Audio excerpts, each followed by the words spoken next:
작은 나라가 그런 일을 해낼 리 없습니다. 한 일본 유학생이 하버드 대형 강의실에서 외쳤습니다. We'll all die. 그러나 교수는 Let's 차분히 assume you know 이젠 that for 한국이 sure. 질서를 다시 쓰고 있다 라며 말한 그 Until you 한마디에 feel help. 400명 We 강의실이 notice 발칵 that 뒤집혔죠. sometimes we 힘과 자원도 식민지의 축적도 없던 나라. 불과 70년 만에 GDP 67달러에서 4만 달러. 세계 10위 경제 대국이 됐다는 사실. 그 힘의 근원이 무엇이었을까요? 바로 홍익인간. 세상을 이롭게 하겠다는 철학. 인류 최초의 사회 헌장이었습니다. 일본은 그 정신을 흉내냈지만 끝내 닿지 못했고, 중국은 수많은 제국을 흡수했지만 단 한 나라만은 삼키지 못했죠. 이제 세계가 되묻습니다. 21세기를 이끌 민족 도대체 누굽니까? 지금부터 그 놀라운 현장 속으로 들어가 보시죠. 미국에서 날아온 충격적인 이야기. 바로 시작합니다. 그리고 지금 어디에서 시청하고 계신지 댓글로 남겨주세요. 여러분의 이야기도 듣고 싶습니다. 그 전에 잠깐 1초 만에 누를 수 있는 좋아요 버튼을 꾹 눌러주시면 영상 제작에 큰 힘이 됩니다. 그럼 바로 사연 시작하겠습니다. 저는 편견을 가진 사람이었습니다. 한국이요? 기술은 빠르지만 그저 작고 복잡한 나라 정도로만 생각했죠. 그런데 말입니다. 그날 모든 편견이 싹 다 바뀌었어요. 하버드 특강실, 수백 명의 학생들 앞에 계신 교수님이 첫 슬라이드를 띄웠는데 그건 유럽, 일본도 아닌 한국이었습니다. 서울의 밤이었고 빛나는 한강이었어요.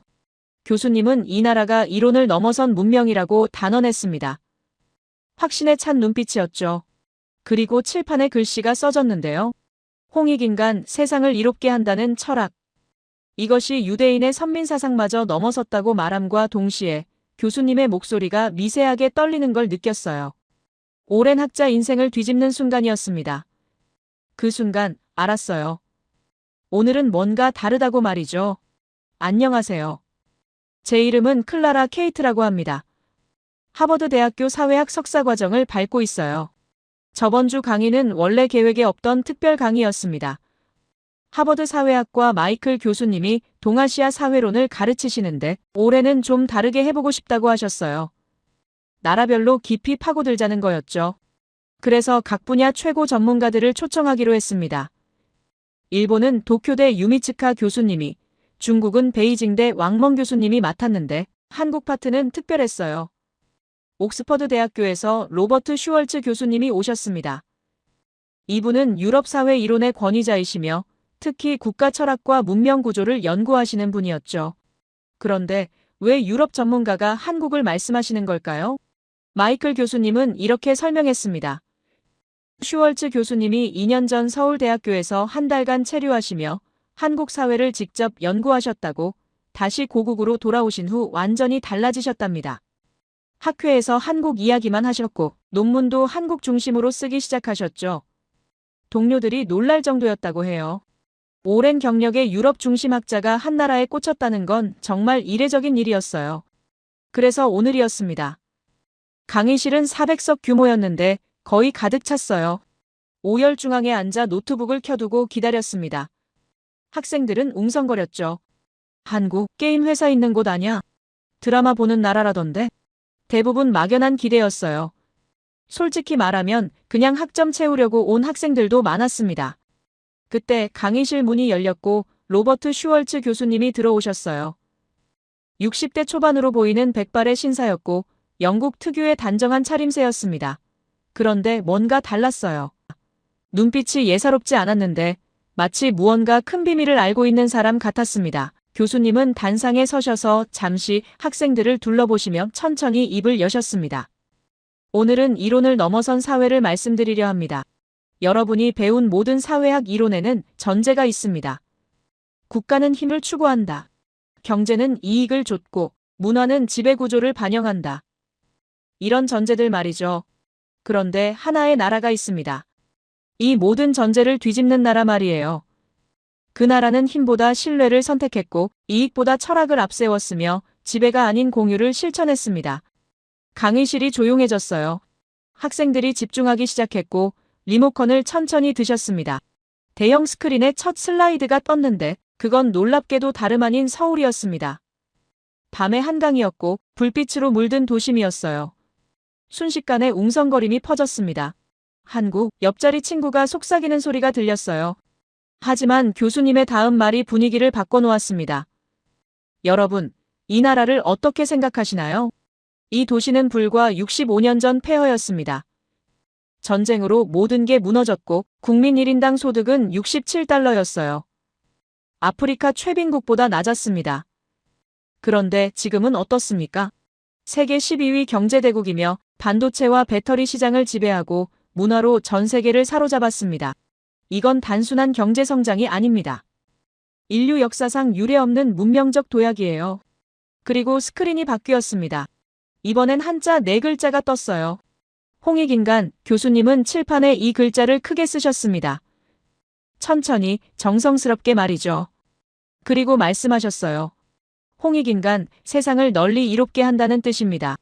이것이 한국의 건국 이념이에요. 단순한 구호가 아닙니다.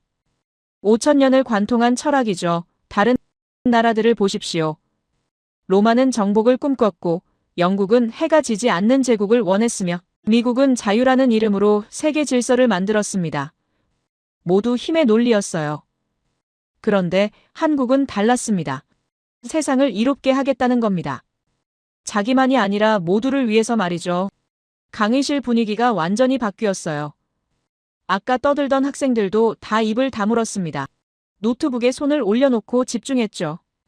교수님 목소리에 힘이 실렸습니다. 여러분, 철학을 가진 나라와 그렇지 않은 나라의 차이를 오늘 보여드리겠습니다.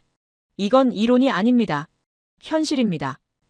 그때 교수님이 새로운 도형을 그리셨어요. 세계의 동심원이었습니다. 가장 안쪽에 Y라고 쓰셨고 중간에는 어떻게라고 바깥에는 무엇이라고 썼습니다. 그리고 말씀하셨죠. 여러분, 골든 서클을 아십니까? 모든 성공한 조직과 국가에는 공통점이 있습니다. 그들은 무엇이 아니라 Y에서 시작한다는 거죠. 애플을 보십시오. 그들은 컴퓨터를 팔지 않습니다. 창의성을 팝니다.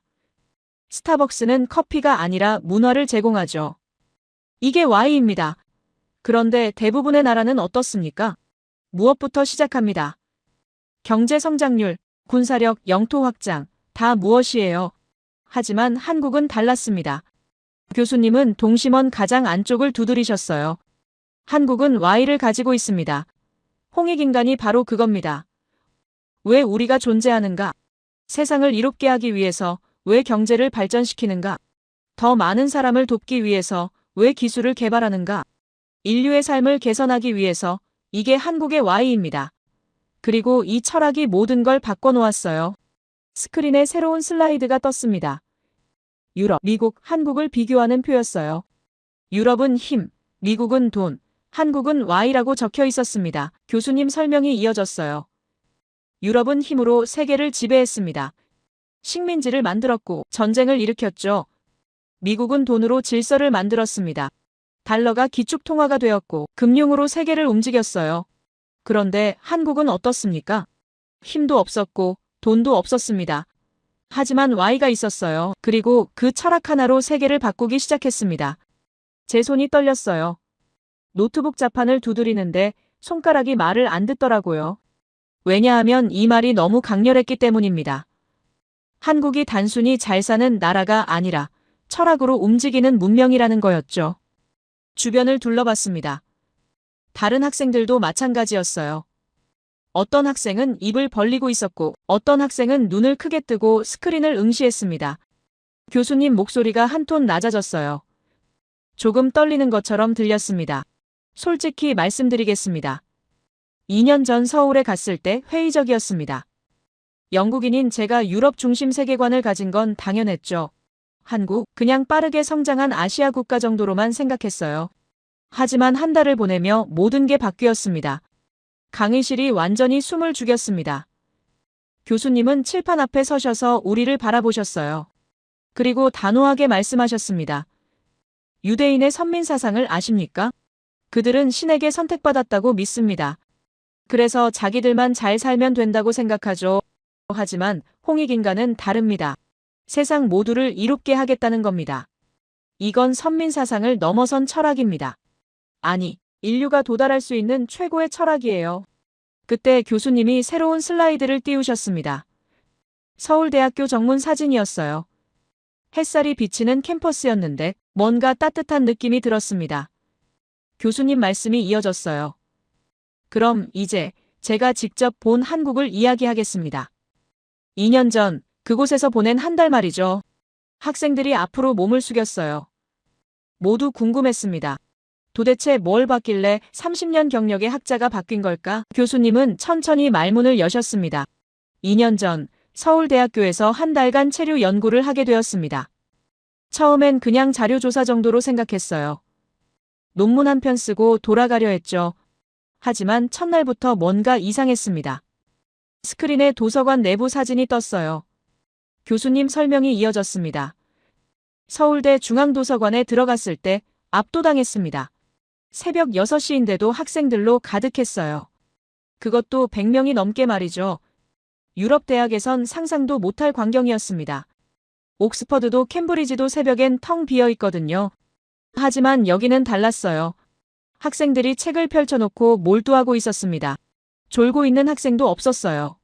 모두 진지했죠. 교수님 목소리에 감탄이 섞였습니다. 더 놀라운 건 그 다음이었어요.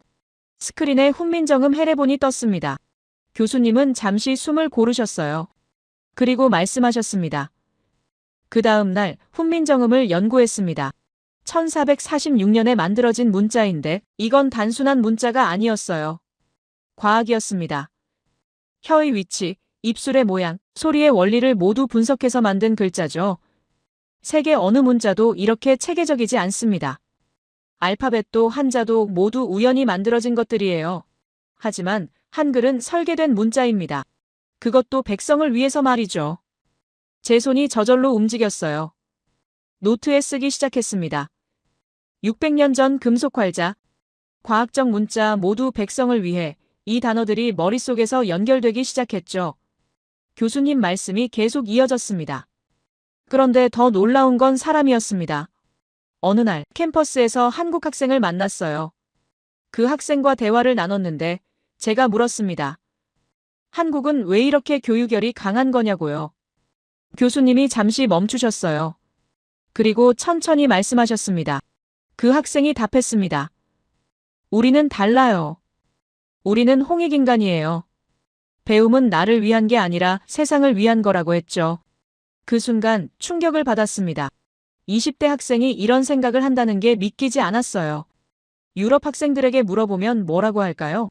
좋은 직장, 높은 연봉, 개인의 성공, 이런 대답이 나옵니다. 하지만 한국 학생은 달랐어요. 세상을 위해서라는 겁니다. 강의실이 조용했습니다. 학생들이 숨죽이며 듣고 있었어요.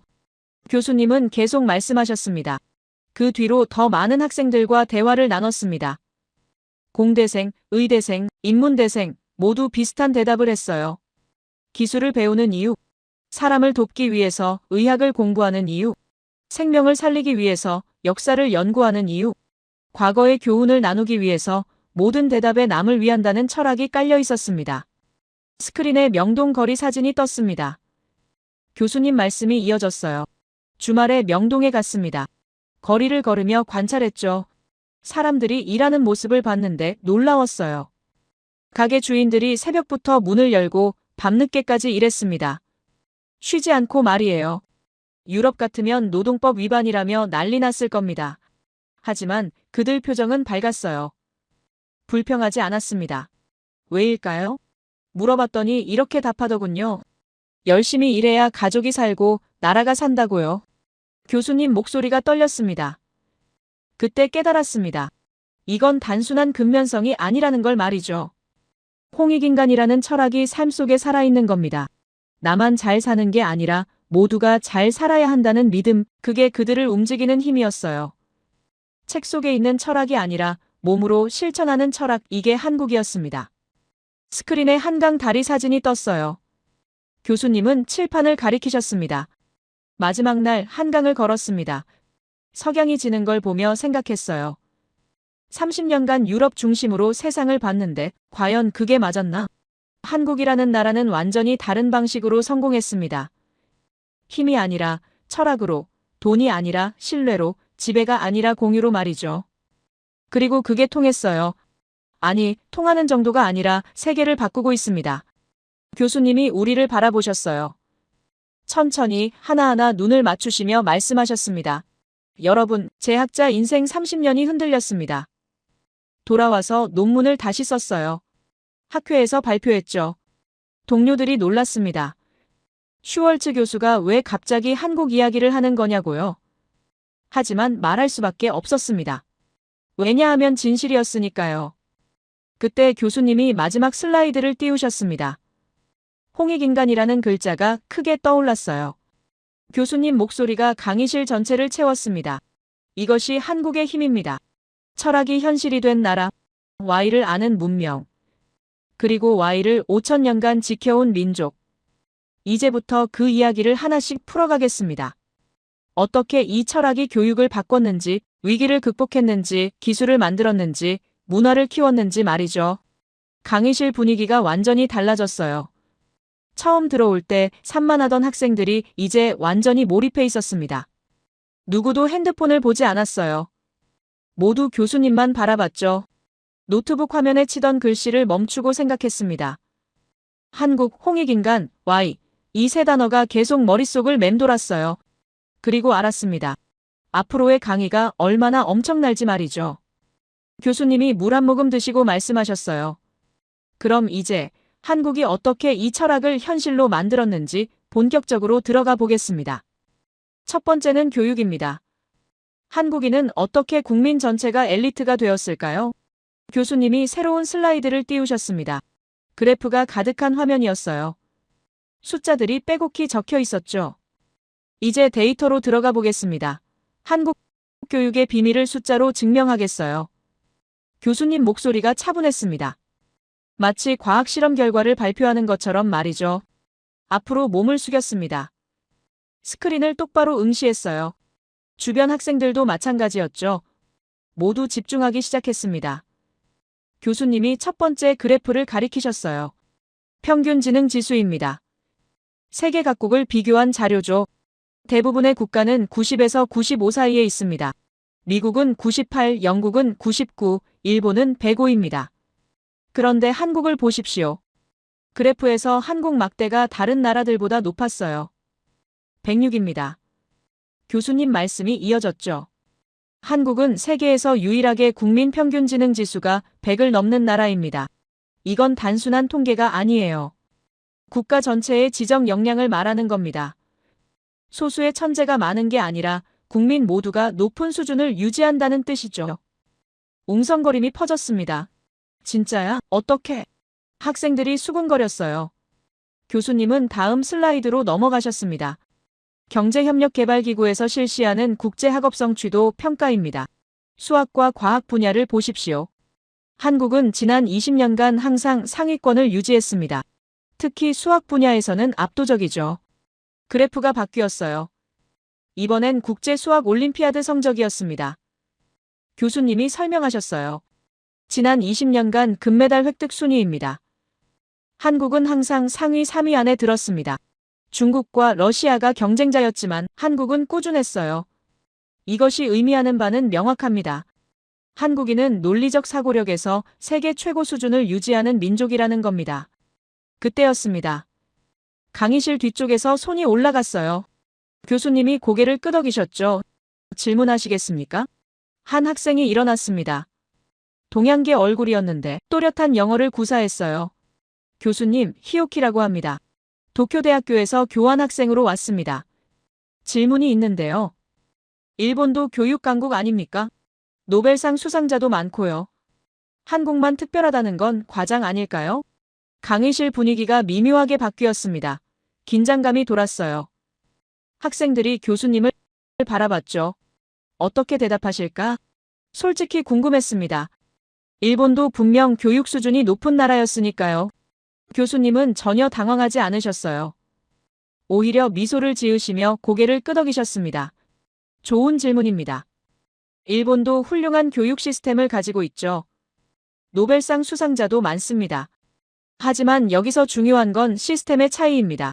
일본은 엘리트 중심 교육이에요. 도쿄대, 교토대 같은 명문대를 중심으로 소수의 인재를 키우는 방식이죠. 반면 한국은 다릅니다. 교수님이 새로운 슬라이드를 띄우셨어요. 대학 진학률 비교표였습니다. 일본은 58%, 미국은 63%, 한국은 78%입니다. 교수님 설명이 이어졌어요. 한국은 국민의 4분의 3이 대학을 갑니다. 이건 전 세계에서 가장 높은 수치예요. 즉 소수의 천재가 아니라 국민 전체를 엘리트로 만드는 시스템입니다. 이게 일본과 한국의 결정적 차이죠. 히오키가 다시 손을 들었어요. 하지만 교수님, 양보다 질 아닙니까? 모두가 대학을 간다고 해서 다 우수한 건 아니지 않나요? 목소리에 약간의 불편함이 섞여 있었습니다. 마치 자존심이 건드려진 것처럼 말이죠. 교수님은 여전히 침착하셨어요. 의연한 표정으로 답하셨습니다. 그렇다면 질을 봅시다. 그 근간에는 문자가 있습니다. 아까 서울대에서 제가 본 한글 이야기를 했었죠. 지금 그 한글을 다시 깊이 들여다보겠습니다. 왜냐하면 이게 한국 교육의 핵심이기 때문입니다. 스크린에 한글 자모가 떴습니다. 교수님 설명이 시작됐어요. 한글은 1446년에 만들어진 문자입니다. 세계에서 유일하게 과학적으로 설계된 글자죠. 혀의 위치, 입술의 모양, 소리의 원리를 모두 분석해서 만들었습니다. 그래서 배우기가 놀랍도록 쉽습니다. 한국 아이들은 평균 사흘이면 한글을 뗍니다. 사흘이요. 교수님이 칠판에 글자를 쓰셨어요. 한자와 한글을 나란히 적으셨습니다. 한자를 보십시오. 수천 개를 외워야 합니다. 일본도 마찬가지죠. 히라가나, 가타카나, 한자를 모두 배워야 해요. 몇 년이 걸립니까? 초등학교 내내 걸리죠. 하지만 한글은 24개의 글자로 모든 소리를 표현합니다. 며칠이면 끝나요. 이게 무엇을 의미할까요? 교수님이 잠시 멈추셨어요. 그리고 천천히 말씀하셨습니다. 문자를 배우는데 드는 시간이 줄어들면 그만큼 사고하는 시간이 늘어납니다. 한국 아이들은 글자를 외우는데 몇 년을 쓰지 않아요. 그 시간에 수학을, 과학을, 역사를 배웁니다. 이게 교육의 효율성이죠. 그리고 더 놀라운 건 이겁니다. 새로운 슬라이드가 떴습니다. 세계 지도 위에 여러 나라가 표시되어 있었어요. 교수님이 설명하셨죠. 지금 한글을 채택하는 국가들이 늘고 있습니다. 인도네시아의 찌아찌아족. 그들은 2009년부터 한글을 공식 문자로 쓰고 있어요. 왜일까요? 자신들의 언어를 가장 정확하게 표기할 수 있기 때문입니다. 솔로몬 제도의 일부 부족도 한글 도입을 검토 중이죠. 교수님 목소리에 열정이 실렸습니다. 유네스코가 문맹 퇴치 프로그램에서 한글을 적극 권장하는 이유가 뭘까요? 배우기 쉽고 정확하며 과학적이기 때문입니다. 현재 전 세계 언어학자들이 주목하는 게 있습니다. 한글이 영어를 넘어 세계 공통어가 될 가능성이 있다는 거죠. 강의실이 술렁였습니다. 진짜 한글이 세계 공통어? 학생들이 놀란 표정이었어요. 교수님은 계속 설명하셨습니다. 영어는 철자와 발음이 일치하지 않습니다. 같은 글자인데 단어마다 다르게 읽히죠. 하지만 한글은 다릅니다. 보는 대로 읽으면 됩니다. 배우는 사람 입장에서 이보다 쉬운 문자가 없어요. 게다가 한글은 모든 언어의 발음을 표기할 수 있습니다. 영어도, 중국어도, 아랍어도 한글로 쓸 수 있어요. 히오키의 표정이 굳어졌습니다. 뭔가 말하려다가 입을 다물었어요. 교수님은 그쪽을 보지 않으시며 계속 말씀하셨죠. 문자가 사고를 만든다면 한글은 논리를 만듭니다. 연구 결과가 있어요. 한글을 배우는 과정에서 아이들은 자연스럽게 체계적 사고를 익힌다는 겁니다. 왜냐하면 한글이 논리적 구조를 가지고 있기 때문이죠. 자음과 모음의 조합, 규칙적인 배열, 이 모든 게 뇌의 논리를 각인시킵니다. 새로운 슬라이드가 떴어요. 이번엔 젓가락 사진이었습니다. 웃음이 나오려 했지만 참았어요. 젓가락. 이게 교육이랑 무슨 관계지? 하지만 교수님 설명을 듣고 놀랐습니다. 한국인은 세계에서 유일하게 철제 젓가락을 사용하는 민족입니다. 일본이나 중국은 나무 젓가락을 쓰죠. 하지만 한국은 미끄러운 쇠젓가락으로 음식을 집습니다. 어릴 때부터 말이에요. 교수님이 자료를 보여주셨어요. 하버드 의대와 도쿄대 신경과학연구소의 공동 연구입니다. 철제 젓가락을 사용하는 아이들은 손의 미세 근육이 더 정교하게 발달합니다. 그리고 이 과정에서 뇌의 전두엽과 소뇌가 더 활성화된다고 밝혀졌어요. 이게 무엇을 의미할까요? 정밀한 손 기술과 높은 사고력을 동시에 키운다는 겁니다. 교수님 목소리에 힘이 실렸습니다. 그래서 한국은 외과 수술 분야에서 세계 최상위권입니다. 게임과 e스포츠에서도 압도적이죠. 바둑 같은 전략 게임에서도 독보적입니다. 인류 역사상 인공지능을 이긴 유일한 사람이 누구입니까? 한국의 이세돌 구단입니다.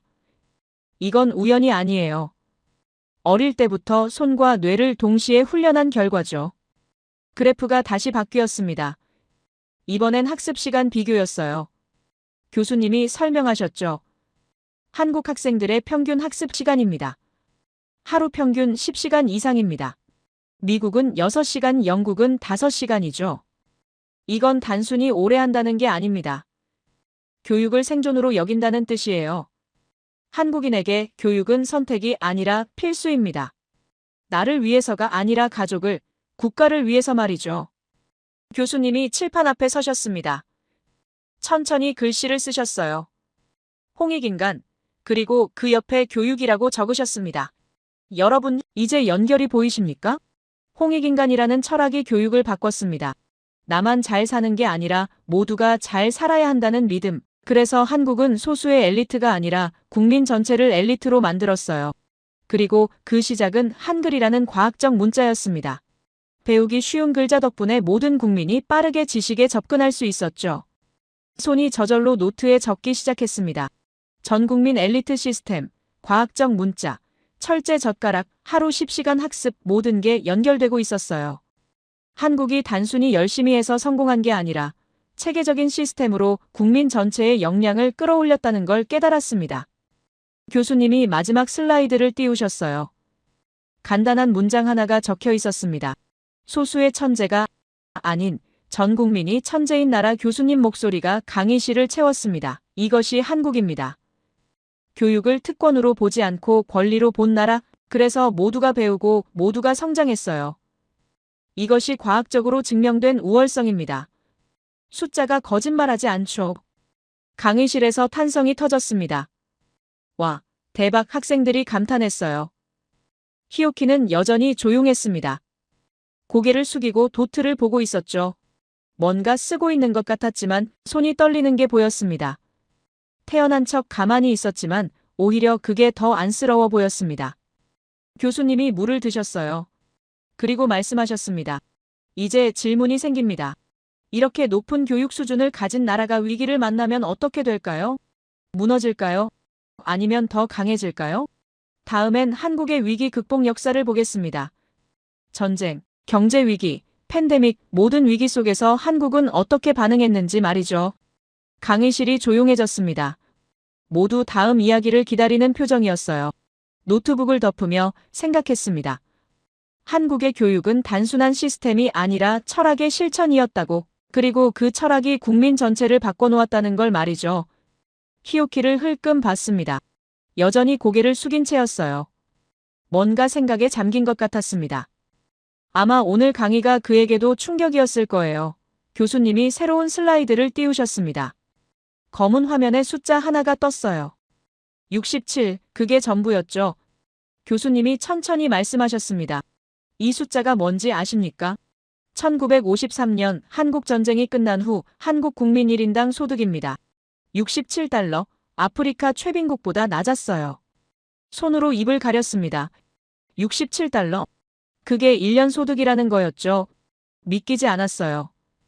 교수님은 계속 말씀하셨습니다. 그때 한국은 지구상에서 가장 가난한 나라 중 하나였습니다. 전쟁으로 모든 게 무너졌죠.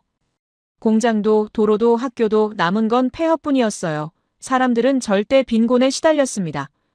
하루 한 끼 먹는 것도 힘든 상황이었죠. 스크린에 흑백 사진이 떴습니다. 무너진 건물들이었어요. 그 사이를 걷는 사람들, 남루한 옷차림이었죠. 교수님 목소리가 낮아졌습니다. 그때를 살았던 한국인들에게 물어보면 이렇게 말합니다. 보리고개라는 게 있었다고요. 봄이 되면 먹을 게 떨어져서 보리가 익을 때까지 굶주리던 시절이었죠. 겨울엔 연탄불에 의지했고 작은 방 하나에 온 가족이 모여 살았습니다. 그런데 말입니다. 교수님이 잠시 멈추셨어요. 그리고 단호하게 말씀하셨습니다. 이 나라가 70년 만에 세계 12위 경제대국이 됩니다. 어떤 경제학자도 어떤 역사학자도 예상하지 못한 일이었어요. 이건 기적이 아닙니다. 기적이라는 말로도 부족하죠. 불가능을 가능으로 바꾼 이야기입니다. 타임라인이 스크린에 떴습니다. 1960년대부터 시작되는 긴 줄이었어요. 교수님이 설명하셨죠. 1962년 첫 번째 경제개발 5개년 계획이 시작됩니다. 공장을 짓고 도로를 만들고 항구를 건설했어요. 하지만 문제가 있었습니다.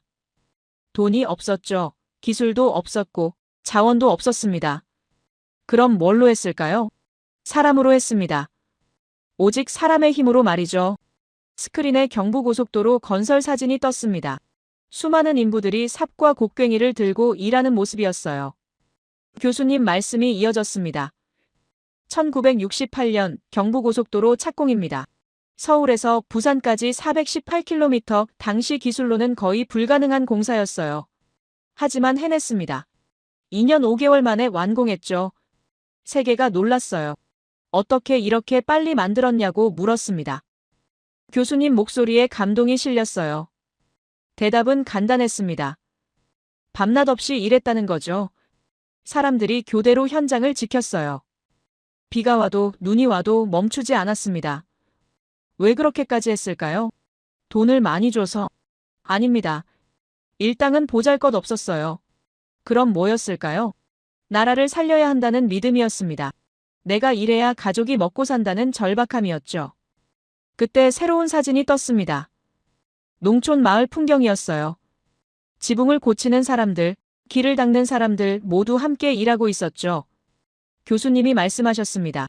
1970년 새마을 운동이 시작됩니다. 이건 정부가 시작했지만 국민이 완성한 운동이었어요. 위에서 명령해서 된 게 아닙니다. 사람들이 스스로 움직였죠. 스크린에 자료가 떴습니다. 교수님 설명이 이어졌어요. 초기엔 보상이 거의 없었습니다. 정부가 시멘트 몇 포대 주는 게 전부였죠. 그런데 마을 사람들이 모였어요. 함께 다리를 놓고 길을 닦고 지붕을 고쳤습니다. 새벽부터 일했고 밤늦게까지 일했죠. 왜 그랬을까요? 우리 마을이 잘 살아야 한다는 공동체 의식이었습니다. 혼자만 잘 사는 게 아니라 함께 잘 살아야 한다는 믿음이었어요. 교수님이 잠시 숨을 고르셨습니다. 더 놀라운 건 이겁니다. 잘 사는 마을이 가난한 마을을 도왔어요. 경쟁이 아니라 협력이었죠. 어느 마을이 길을 잘 닦으면 옆 마을 사람들이 찾아가서 배웠습니다. 그리고 돌아와서 자기 마을에 적용했어요. 마을 간 선의의 경쟁은 있었지만 결국엔 함께 발전하는 구조였습니다. 이게 바로 홍익인간이었어요. 세상을 이롭게 한다는 철학이 마을 단위에서 실천된 거죠. 노트에 적기 시작했습니다. 자발적 참여, 공동체 의식, 협력, 이 단어들이 계속 나왔어요. 교수님 말씀이 계속됐습니다. 이 운동은 전국으로 퍼졌습니다. 3만 4천 개 마을이 참여했죠. 그리고 농촌이 바뀌기 시작했어요. 전기가 들어왔고 수도가 설치되었으며 도로가 포장됐습니다. 10년 만에 한국 농촌이 완전히 달라졌죠. 스크린에 그래프가 떴습니다. 급격히 상승하는 선이었어요. 교수님이 가리키셨죠. 1960년대부터 90년대까지 한국 경제 성장률입니다. 평균 연 8% 이상이었어요. 세계 어느 나라도 이렇게 빠르게 성장한 적이 없습니다. 하지만 여기서 끝이 아니에요. 진짜 놀라운 건 위기가 왔을 때였습니다. 화면이 바뀌었습니다. 1997년이라는 숫자가 떴어요. 교수님 목소리가 무거워졌습니다. 경제 위기가 왔습니다. 국제통화기금 관리 체제에 들어갔죠. 외환 보유고가 바닥났고 기업들이 줄줄이 무너졌으며 실업자가 거리에 넘쳐났습니다. 나라가 부도 직전이었어요. 그런데 그때 교수님이 잠시 멈추셨습니다. 그리고 천천히 말씀하셨어요. 한국인들이 움직였습니다. 금 모으기 운동이 시작됐죠. 전국에서 사람들이 금을 내놓았어요. 결혼반지, 목걸이, 돌반지, 심지어 올림픽 금메달까지 말이죠. 시골 할머니가 평생 모은 금부치를 들고 은행에 오셨고 초등학생이 용돈 모아서 금반지를 샀습니다. 손이 떨렸어요. 입을 가린 채 스크린을 봤죠. 사진들이 지나가고 있었습니다. 줄을 선 사람들, 금을 내놓는 사람들 모두 진지한 표정이었어요. 교수님 말씀이 이어졌습니다. 단 2달 만에 227톤의 금이 모였습니다. 당시 시세로 24억 달러였죠. 국제통화기금 총재가 말했어요. 한국인들의 단결력과 희생정신은 우리가 예상했던 모든 경제 모델을 뛰어넘는다고 말이죠. 결과는 어땠을까요? 교수님이 단호하게 말씀하셨습니다. 3년 만에 모든 빚을 갚았습니다. 국제통화기금 역사상 최단 기간 채무 상환이었어요. 다른 나라들은 10년, 20년이 걸렸지만 한국은 3년이었습니다. 어떻게 가능했을까요? 국민이 나섰기 때문입니다. 위기를 기회로 바꾼 거죠. 스크린이 바뀌었습니다. 2008년이라는 숫자가 떴어요. 교수님이 설명하셨죠. 글로벌 금융위기입니다. 미국에서 시작된 위기가 전 세계를 덮쳤어요. 선진국들이 무너졌습니다. 미국은 마이너스 2.5%, 일본은 마이너스 5.4%, 유럽연합은 마이너스 4.3% 성장률을 기록했죠. 기업들이 도산했고 실업률이 치솟았으며 전 세계 경제가 얼어붙었습니다. 그런데 교수님이 강조하셨어요. 한국만 달랐습니다. 플러스 0.2% 성장을 기록했죠. 세계에서 유일하게 경제 성장을 이어간 선진국이었어요. 전문가들이 놀랐습니다. 어떻게 한국만 버틸 수 있었냐고 물었죠. 대답은 명확했습니다.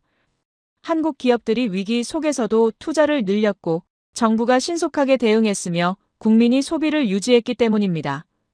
위기를 기회로 본 거죠. 마지막 슬라이드가 떴습니다. 2020년이라는 숫자였어요. 교수님 말씀이 이어졌습니다. 팬데믹이 왔습니다. 전 세계가 멈췄죠. 나라마다 봉쇄에 들어갔고 경제가 마비됐으며 사람들이 공포에 떨었습니다. 하지만 한국은 또 달랐어요. 드라이브스루 검사, 워크스루 선별진료소, 빠른 추적과 격리 세계가 한국을 봤습니다. 세계보건기구가 말했어요. 한국의 대응은 전 세계가 배워야 할 교과서라고 말이죠. 교수님이 우리를 바라보셨습니다. 천천히 하나하나 눈을 맞추시며 말씀하셨어요. 여러분, 패턴이 보이십니까? 전쟁 후 폐허, 새마을운동, 경제위기, 금융위기, 팬데믹, 매번 위기였습니다. 하지만 매번 한국은 더 강해졌어요. 이건 우연이 아닙니다. 한국인의 DNA 속에 위기를 기회로 바꾸는 능력이 있습니다. 공동체를 위해 개인이 희생하는 정신, 함께 극복하려는 의지, 이게 한국의 진짜 힘입니다. 칠판에 글씨를 쓰셨어요. 홍익인간, 그리고 그 옆에 위기 극복이라고 적으셨습니다. 다시 연결됩니다. 세상을 이롭게 한다는 철학이 위기 앞에서 빛을 발했어요. 나만 살겠다가 아니라 우리 모두 살아야 한다는 믿음, 그래서 금반지를 내놓았고 밤낮 없이 일했으며 함께 버텼습니다. 이게 한국입니다. 강의실이 숙연해졌습니다. 아무도 말이 없었어요. 모두 생각에 잠긴 것 같았죠. 노트북을 내려다봤습니다. 적어놓은 단어들이 보였어요. 폐허, 새마을운동, 금모으기, 공동체, 희생, 극복, 모든 게 하나로 이어졌습니다. 한국은 위기 속에서 더 강해지는 나라였어요. 그리고 그 힘의 근원은 홍익인간이라는 철학이었죠. 교수님이 물을 드셨습니다. 그리고 말씀하셨어요. 이제 질문이 생깁니다. 이렇게 위기를 극복한 나라가 만든 산업은 어떨까요? 다음엔 한국이 세계 경제를 어떻게 지배하고 있는지 보겠습니다. 반도체, 배터리, 첨단 기술, 그 이야기를 시작하겠습니다. 교수님이 새로운 지도를 띄우셨는데요. 바로 세계 지도였는데 여러 나라의 불빛이 켜져 있었어요. 빨간색, 파란색, 초록색, 각기 다른 색깔이었죠. 교수님이 설명하셨습니다. 이건 글로벌 산업 지도입니다. 각 색깔은 산업을 의미해요. 빨간색은 반도체, 파란색은 배터리, 초록색은 디스플레이죠. 그런데 한 가지 패턴이 보입니다. 한국의 불빛이 집중되어 있었어요. 세 가지 색깔 모두 말이죠. 교수님 목소리에 힘이 실렸습니다. 21세기 가장 중요한 산업이 뭘까요? 반도체입니다. 모든 전자기기의 심장이죠. 스마트폰, 컴퓨터, 자동차, 인공지능 모두 반도체 없이는 작동하지 않습니다. 그럼 누가 이 반도체를 지배하고 있을까요? 스크린에 그래프가 떴습니다. 막대 두 개가 압도적으로 높았어요. 교수님이 가리키셨죠. 삼성전자와 하이닉스입니다. 전 세계 메모리 반도체 시장의 70%를 장악하고 있어요. 70% 이게 무슨 의미일까요? 세계 모든 스마트폰의 10대 중 7대에 한국 반도체가 들어간다는 뜻입니다. 미국도, 중국도, 유럽도 모두 한국 반도체에 의존하고 있죠. 노트북에 타이핑하기 시작했습니다. 코리아 이퀄 퓨처, 한국이 곧 미래라는 말이 저절로 나왔어요. 교수님은 계속 말씀하셨습니다. 더 놀라운 건 이겁니다. 이건 단순한 시장 점유율이 아니에요. 기술 격차입니다. 한국은 세계에서 가장 앞선 반도체 기술을 가지고 있어요. 3나노, 4나노 공정. 이건 중국이 10년을 투자해도 따라잡기 힘든 수준입니다. 미국조차 인정했죠. 반도체 분야에서 한국을 따라갈 수 없다고 말이에요. 스크린이 바뀌었습니다. 이번엔 배터리 산업 지도였어요. 교수님이 설명하셨죠. 전기차 시대가 왔습니다. 배터리가 석유만큼 중요한 자원이 됐어요. 그럼 누가 배터리 시장을 지배할까요? 다시 한국입니다. LG 에너지 솔루션, 삼성 SDI, SK 이노베이션 이 세 회사가 전 세계 배터리 시장의 50%를 장악하고 있습니다. 교수님이 새로운 슬라이드를 띄우셨어요. 자동차 회사 로고들이 떴습니다. 테슬라, 벤츠, 폭스바겐, BMW, 현대차 모두 세계적인 브랜드였죠. 교수님 말씀이 이어졌습니다. 이 회사들의 공통점이 뭘까요? 모두 한국 배터리를 씁니다. 테슬라도 한국 배터리 없이는 차를 못 만들어요. 독일 명품 자동차 회사들도 마찬가지죠. 심지어 중국 전기차 회사들도 한국 배터리를 선호합니다. 왜일까요? 성능이 좋고 안전하며 믿을 수 있기 때문입니다. 강의실에서 웅성거림이 일었습니다. 학생들이 놀란 표정이었어요. 진짜 이 정도야? 옆자리 친구가 속삭이는 소리가 들렸죠. 고개를 끄덕였습니다. 정말 이 정도였어요. 교수님은 계속 설명하셨습니다. 여기서 중요한 포인트가 있습니다. 한국이 파는 건 기술만이 아니에요. 신뢰를 팝니다. 30년 전 한국 제품은 싸구려였어요. 품질이 나쁘다고 무시당했죠. 하지만 지금은 어떻습니까? 한국 제품이라고 하면 프리미엄입니다. 이 변화가 하루아침에 온 게 아니에요. 교수님 목소리가 무거워졌습니다. 한국 기업들은 약속을 지켰습니다.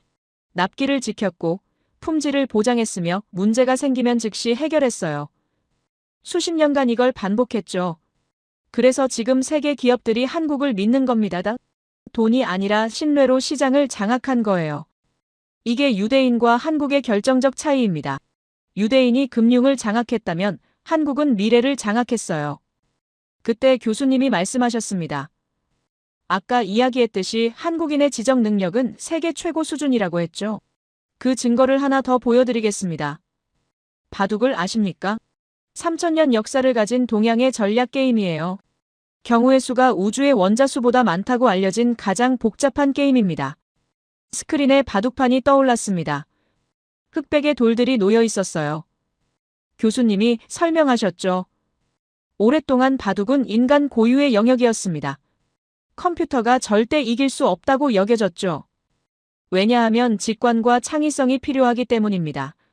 하지만 2016년 구글이 만든 인공지능 알파고가 등장했어요.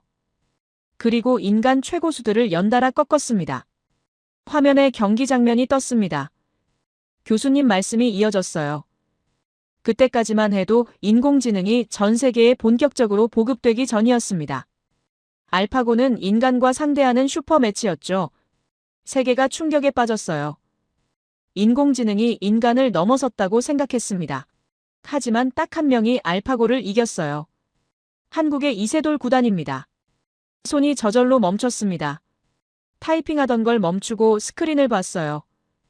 경기 장면이 지나가고 있었죠. 교수님이 설명하셨습니다. 이세돌 구단은 5번의 대국 중 한 판을 이겼습니다. 인류 역사상 인공지능을 이긴 유일한 사람이에요. 그 한 판이 얼마나 중요한지 아십니까? 인간이 여전히 기계보다 창의적일 수 있다는 걸 증명한 순간이었죠. 그리고 그 사람이 한국인이었습니다. 교수님이 칠판에 글씨를 쓰셨어요. 논리와 창의성, 그 옆에 한국이라고 적으셨습니다. 여러분 연결이 보이십니까? 한국인은 논리적 사고력이 뛰어날 뿐 아니라 창의성도 갖췄어요. 그래서 바둑에서도 반도체에서도 배터리에서도 세계 최고가 될 수 있었던 겁니다. 단순히 기술만 좋은 게 아니에요. 생각하는 방식 자체가 다릅니다. 스크린에 새로운 그래프가 떴습니다. 산업별 한국의 위치를 보여주는 자료였어요. 교수님이 설명하셨죠. 반도체, 배터리, 디스플레이, 조선, 철강, 화학, 거의 모든 주요 산업에서 한국은 상위 3위 안에 듭니다. 이게 우연일까요? 아닙니다. 시스템입니다. 교육으로 인재를 키우고 위기를 극복하며 강해졌으며 신뢰로 시장을 장악했죠. 모든 게 연결되어 있어요. 교수님 목소리가 단호해졌습니다. 그래서 이제 말할 수 있습니다. 한국이 없으면 첨단 산업이 멈춥니다. 과장이 아니에요. 실제로 그렇습니다. 한국 반도체 공급이 끊기면 전 세계 전자제품 생산이 마비돼요. 한국 배터리 공급이 중단되면 전기차 산업이 멈춥니다. 이게 한국의 위상입니다. 더 이상 작은 나라가 아니에요. 21세기 산업의 심장입니다. 강의실이 침묵에 잠겼습니다. 압도당한 느낌이었어요. 학생들이 모두 말없이 스크린을 바라봤죠. 노트북 화면을 내려다봤습니다. 코리아 이퀄 퓨처라고 쓴 글자가 보였어요. 맞는 말이었습니다. 한국이 곧 미래였죠. 교수님이 물을 드셨습니다. 그리고 말씀하셨어요. 하지만 여기서 끝이 아닙니다. 산업만 강한 게 아니에요. 한국은 문화로도 세계를 사로잡고 있죠. 다음엔 어떻게 한국이 소프트 파워로 세계 질서를 바꾸고 있는지 보겠습니다. 한유, 그 이야기를 시작하겠습니다. 책상 위 노트를 봤습니다. 적어놓은 단어들이 보였어요. 반도체 70%, 배터리 50%, 신뢰, 이세돌, 미래 모든 게 하나로 연결됐습니다. 한국은 단순히 제조업 강국이 아니었어요. 세계가 의존하는 나라였죠. 그리고 그 힘의 근원은 역시 홍익인간이라는 철학이었습니다. 기술이 아니라 신뢰를 파는 나라, 약속을 지키는 나라, 그래서 세계가 한국을 선택한 거예요. 주변을 둘러봤습니다. 다른 학생들도 비슷한 표정이었어요. 놀라움과 감탄이 섞인 얼굴들이었죠. 어떤 학생은 고개를 끄덕이고 있었고 어떤 학생은 열심히 노트에 뭔가를 적고 있었습니다. 교수님의 강의가 점점 깊어지고 있었어요. 그리고 모두가 그 이야기에 빠져들고 있었죠. 교수님이 화면을 2분할로 나누셨습니다. 왼쪽엔 유대인, 오른쪽엔 한국인이라고 적혀 있었어요. 두 민족을 비교하는 슬라이드였죠. 팔짱을 끼고 앉았습니다. 깊이 생각하며 스크린을 응시했어요. 교수님이 말씀하셨습니다. 이제 본격적으로 비교해 보겠습니다. 유대인과 한국인 둘 다 역사상 가장 성공한 민족이죠. 하지만 방식이 완전히 다릅니다. 왼쪽 화면에 단어들이 떴습니다. 금융, 법률, 미디어, 교수님이 설명하셨어요. 유대인은 보이지 않는 힘을 장악했습니다. 월스트리트의 투자은행, 할리우드의 영화상, 주요 언론사, 대형 로펌. 돈의 흐름을 조절하고 여론을 만들며 법을 해석합니다. 이게 그들의 힘이에요. 오른쪽 화면에 다른 단어들이 떴습니다. 반도체, 배터리, 조선, 철강, 교수님 말씀이 이어졌죠. 한국인은 실질적인 힘을 장악했습니다. 공장에서 제품을 만들고 연구소에서 기술을 개발하며 현장에서 땀을 흘립니다. 보이는 곳에서 세계를 움직이는 거죠. 둘의 차이가 보이십니까? 유대인은 보이지 않는 곳에서, 한국은 보이는 현장에서 힘을 발휘합니다. 그때였습니다. 교수님이 그래프를 보여주셨습니다. 한국 국산화율 변화였어요. 2019년 0%에서 2023년 90%로 올라간 선이 보였죠. 교수님 설명이 이어졌습니다. 3년 만에 국산화했습니다. 일본이 수십 년 걸려 개발한 기술을 한국은 3년 만에 따라잡았어요. 그것도 더 나은 품질로 말이죠. 지금은 오히려 일본이 한국에 수출하고 싶어 합니다. 히오키의 얼굴이 굳었습니다. 하지만 멈추지 않았어요. 그래도 교수님, 일본은 노벨상 수상자가 많지 않습니까? 기초과학에서 앞서 있다는 증거 아닙니까? 목소리가 약간 떨리고 있었죠. 교수님은 여전히 침착하셨습니다. 의연한 표정으로 답하셨어요. 노벨상은 과거의 성과를 인정하는 상입니다. 20년, 30년 전 연구에 주는 거죠. 그럼 현재는 어떨까요? 교수님이 새로운 데이터를 보여주셨습니다. 최근 10년간 주요 학술지 논문 발표 수입니다. 반도체, 배터리, 신소재 분야에서 한국이 일본을 압도하고 있어요. 미래를 보면 답이 나옵니다. 히오키가 입을 다물었습니다. 멋쩍은 웃음을 지으며 앉았어요. 태연한 척했지만 고개를 들지 않았습니다. 핸드폰을 꺼내 뭔가 적기 시작했죠. 교수님은 강의를 계속하셨습니다. 이런 경쟁과 도전이 한국을 더 강하게 만듭니다. 압박이 올수록 더 빠르게 발전하죠. 이게 위기를 기회로 바꾸는 DNA입니다. 스크린에 새로운 비교표가 떴습니다. 교수님이 설명하셨어요. 금융은 옮겨갈 수 있지만 기술은 뿌리를 내립니다. 유대인의 금융 네트워크는 강력하지만 한 곳에 고정되어 있지 않아요. 뉴욕에서 런던으로, 런던에서 홍콩으로 돈은 움직이죠. 하지만 한국의 반도체 공장은 다릅니다. 뿌리를 내렸어요. 수십조 원을 투자한 시설이며 수만 명의 인력이 일하고 수십 년의 노하우가 축적된 곳입니다. 이건 하루아침에 옮길 수 없어요. 교수님 목소리에 확신이 실렸습니다. 그래서 21세기는 다릅니다. 누가 돈을 쥐느냐가 아니라 누가 기술을 쥐느냐가 중요해요. 금융으로 산업을 조종할 수 있었던 시대는 끝났습니다. 이제는 기술을 가진 자가 세계를 움직이죠. 그리고 그 기술을 한국이 가지고 있습니다. 히오키가 갑자기 일어났습니다. 핸드폰을 귀에 대며 밖으로 나갔어요. 전화 받는 척이었지만 표정이 편치 않아 보였습니다. 교수님은 그쪽을 보지 않으시며 계속 말씀하셨죠. 여기서 하나 더 중요한 차이가 있습니다. 철학입니다. 유대인은 선민사상을 가지고 있어요. 자기들만 잘 살면 된다는 생각이죠. 하지만 한국은 홍익인간입니다. 세상을 함께 이롭게 한다는 철학이에요. 교수님이 축구선수 사진을 띄우셨습니다. 호날두와 메시였어요. 흥미로운 비유가 시작됐습니다. 호날두를 보십시오. 엄청난 피지컬과 개인 기량으로 성공한 선수죠. 스스로를 갈고 닦아 최정상에 올랐습니다. 이게 유대인과 비슷해요. 강한 개인주의와 자기 관리로 성공했죠. 메시를 보십시오. 천재적인 재능도 있지만 동료들과의 조화가 뛰어납니다. 패스를 나누고 기회를 만들며 함께 승리하죠. 이게 한국과 비슷합니다. 개인의 능력도 중요하지만 협력과 공유를 더 중시해요. 메시는 동료와 함께 승리한다는 말, 이게 바로 한국입니다. 노트에 적었습니다. 호날두 대 메시, 개인 대 협력, 유대인 대 한국인, 모든 게 연결되고 있었어요. 교수님 말씀이 계속됐습니다. 그리고 이 차이가 문화에서 드러납니다. 유대인은 자신들의 문화를 내부에서만 공유해요. 폐쇄적인 네트워크죠. 하지만 한국은 다릅니다. 문화를 세계와 나눕니다. K-팝, K-드라마, K-뷰티 모두 공유하고 함께 즐기는 문화예요. 교수님이 새로운 슬라이드를 띄우셨습니다. 방탄소년단 사진이었어요. 이들이 유엔에서 연설한 장면이었죠.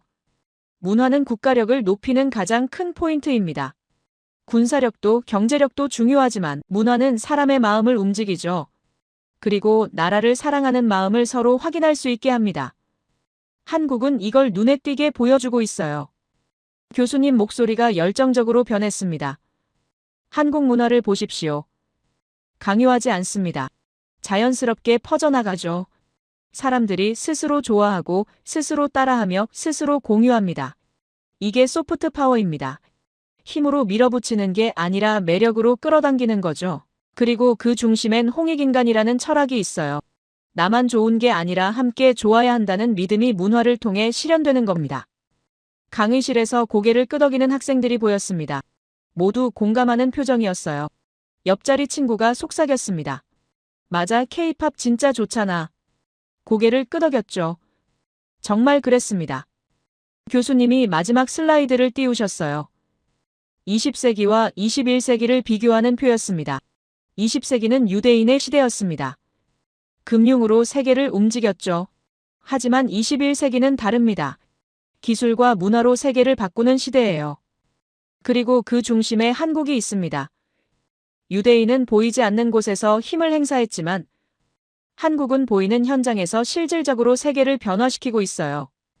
교수님이 우리를 바라보셨습니다. 천천히 말씀하셨어요. 여러분, 이제 선택의 시기입니다.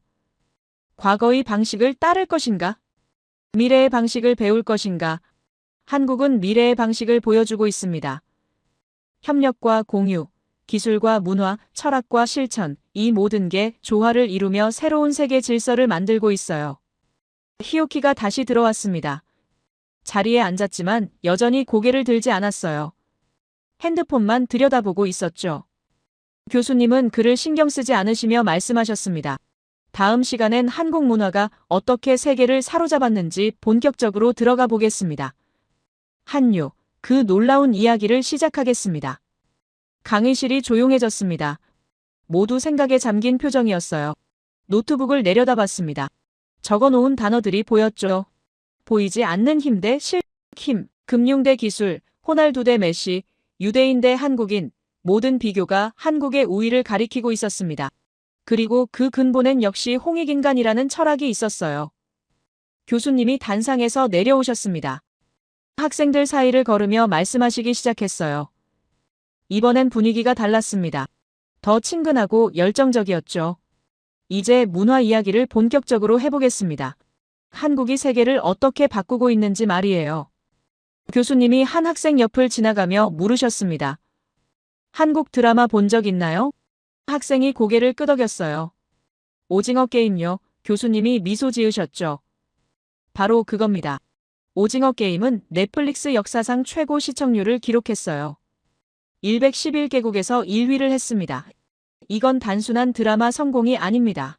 문화 권력의 이동이에요. 제 옆을 지나가셨습니다. 잠깐 눈이 마주쳤어요. 교수님이 물으셨죠. K-뷰티 제품 써보셨나요? 고개를 끄덕였습니다. 선크림이요. 교수님이 웃으셨어요. 전 세계 여성들이 한국 화장품을 찾습니다. 왜일까요? 품질도 좋지만 철학이 다르기 때문이에요. 피부를 건강하게 만든다는 개념, 이게 서양의 화장으로 가리는 방식과 근본적으로 다릅니다.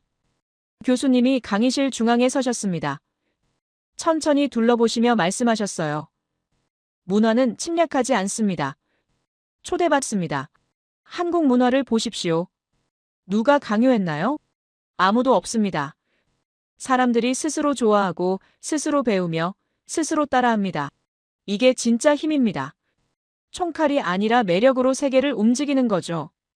스크린에 새로운 영상이 재생됐습니다. 세계 각국 사람들이 한국어를 배우는 모습이었어요. 교수님 설명이 이어졌죠. 한국어 학습자가 폭발적으로 늘고 있습니다. 2010년 1,000만 명에서 2023년 5천만 명으로 증가했어요. 왜 배울까요? 드라마를 자막 없이 보고 싶어서, K-팝 가사를 이해하고 싶어서, 한국 친구와 대화하고 싶어서입니다. 이게 문화의 힘이에요. 교수님이 다시 걸으시며 말씀하셨습니다. 그런데 여기서 중요한 게 있습니다. 한국 문화가 왜 이렇게 매력적일까요? 표면만 봐서는 안 됩니다. 깊이 들어가 봐야 해요. K-드라마를 보면 뭐가 나옵니까? 가족의 우정, 희생, 공동체 의식입니다. 개인의 성공보다 함께 사는 삶을 그리죠. 이게 서양 드라마와 다른 점이에요. 새로운 슬라이드가 떴습니다. 한국 음식 사진들이었어요. 김치, 비빔밥, 불고기. 교수님이 설명하셨죠. K푸드를 보십시오.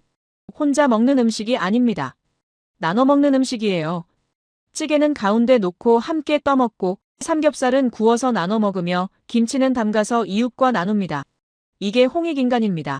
음식 문화 속에도 세상을 이롭게 한다는 철학이 녹아 있어요. 교수님이 창가로 걸어가셨습니다. 밖을 보시며 말씀하셨어요. 그리고 한 가지 더 있습니다. 한국의 국화를 아십니까? 무궁화입니다. 이 꽃이 특별한 이유를 말씀드리겠습니다. 무궁화는 하루만 피었다가 집니다. 하지만 다음 날 또 피고 그 다음 날도 피며 100일 동안 계속 핍니다. 이게 한국인의 정신이에요. 한 번 지더라도 다시 일어나는 겁니다.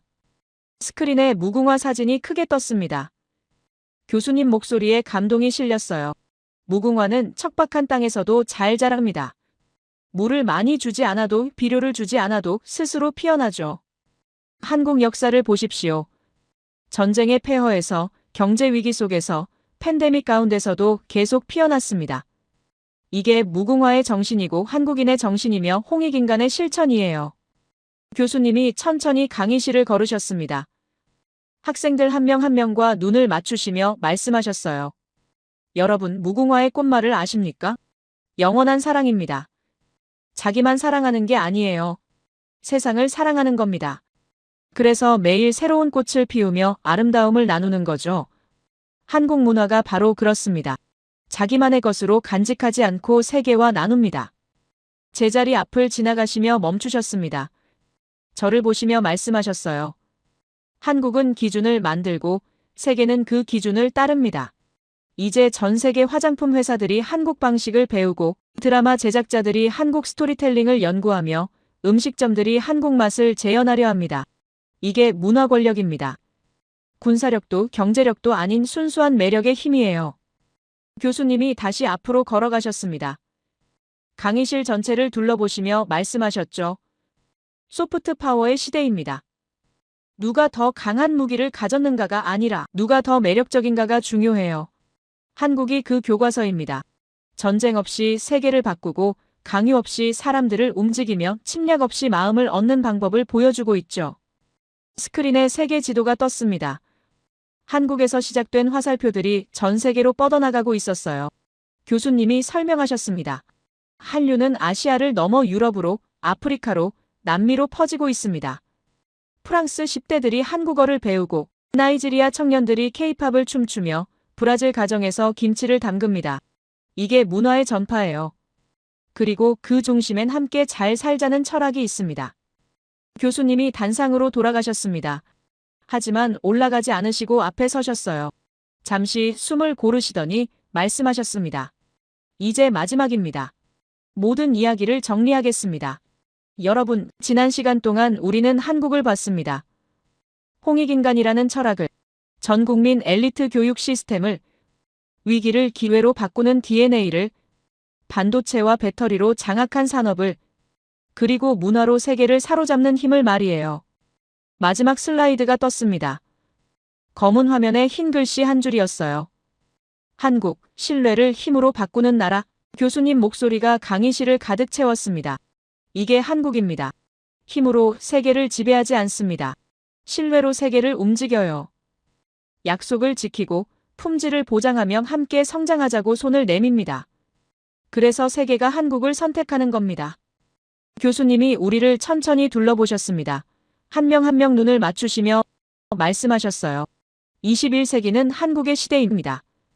과장이 아닙니다. 사실입니다. 반도체 없이는 인공지능이 돌아가지 않고 배터리 없이는 전기차가 움직이지 않으며 한국 문화 없이는 젊은 세대가 공감할 콘텐츠가 없습니다. 한국 없이는 미래도 없어요. 노트를 덮었습니다. 두 손을 모으고 경청했어요. 교수님 말씀이 계속됐습니다. 홍익인간, 이 네 글자가 모든 것을 설명합니다.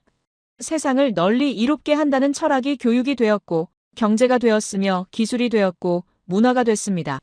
이것이 인류의 답입니다.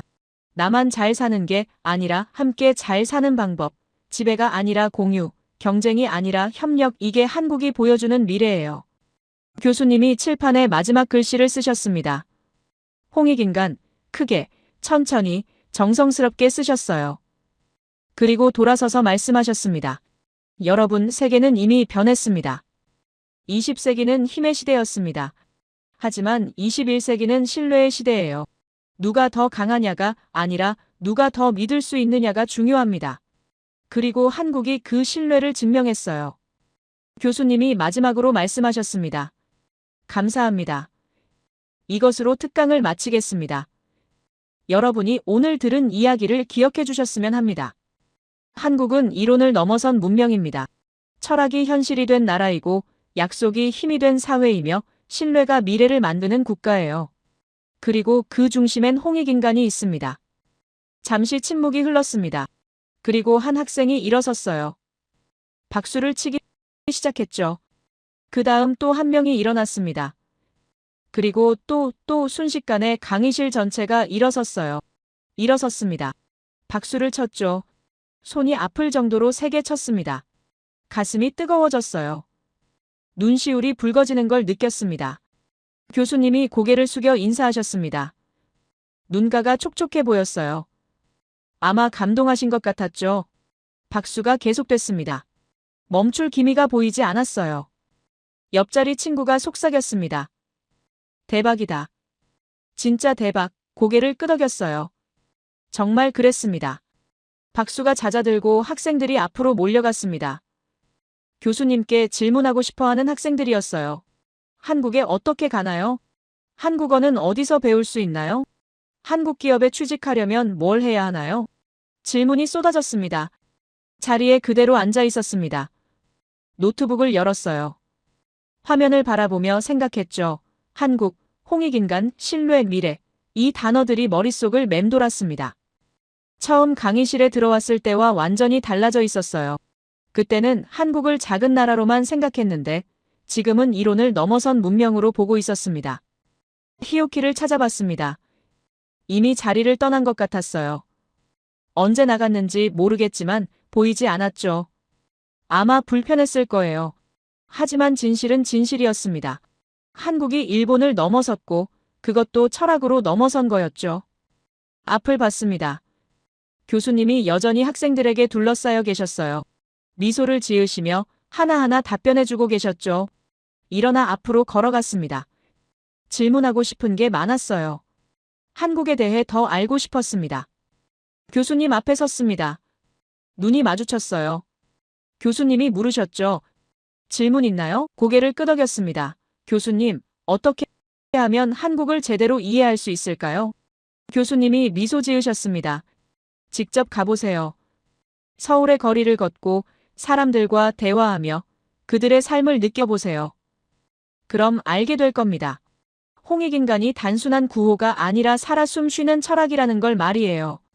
교수님이 잠시 생각하시더니 덧붙이셨습니다. 아, 그리고 하나 더, 여름에 가신다면 무궁화를 꼭 보세요.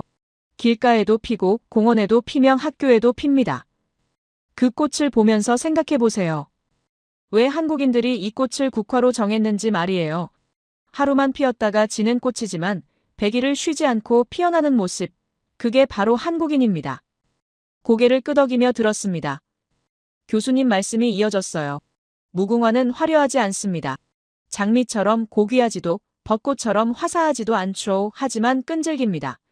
지더라도 다시 피고 비가 와도 계속 피며 더운 여름 내내 묵묵히 자리를 지킵니다. 이게 한국이 걸어온 길이에요. 화려하지 않았지만 포기하지 않았고 쓰러져도 다시 일어났으며 끝까지 자리를 지켰습니다. 가슴이 뜨거워졌습니다. 무궁화 이야기가 모든 강의 내용과 연결되는 느낌이었어요. 전쟁의 폐허에서도 경제위기 속에서도 모든 어려움 가운데서도 한국은 계속 피어났었죠. 마치 무궁화처럼 말이에요. 교수님이 마지막으로 말씀하셨습니다. 영원한 사랑이라는 꽃말을 기억하세요. 자기만 사랑하는 게 아니라 세상을 사랑하는 마음, 그게 홍익인간이고 그게 무궁화의 의미이며 그게 한국의 미래입니다. 언젠가 클라라 양이 서울 거리를 걸으며 무궁화를 보게 되면 오늘을 떠올리실 거예요. 고개를 숙여 인사했습니다. 감사합니다. 교수님, 정말 감사합니다. 교수님도 고개를 끄덕이시며 다른 학생에게로 눈을 돌리셨어요.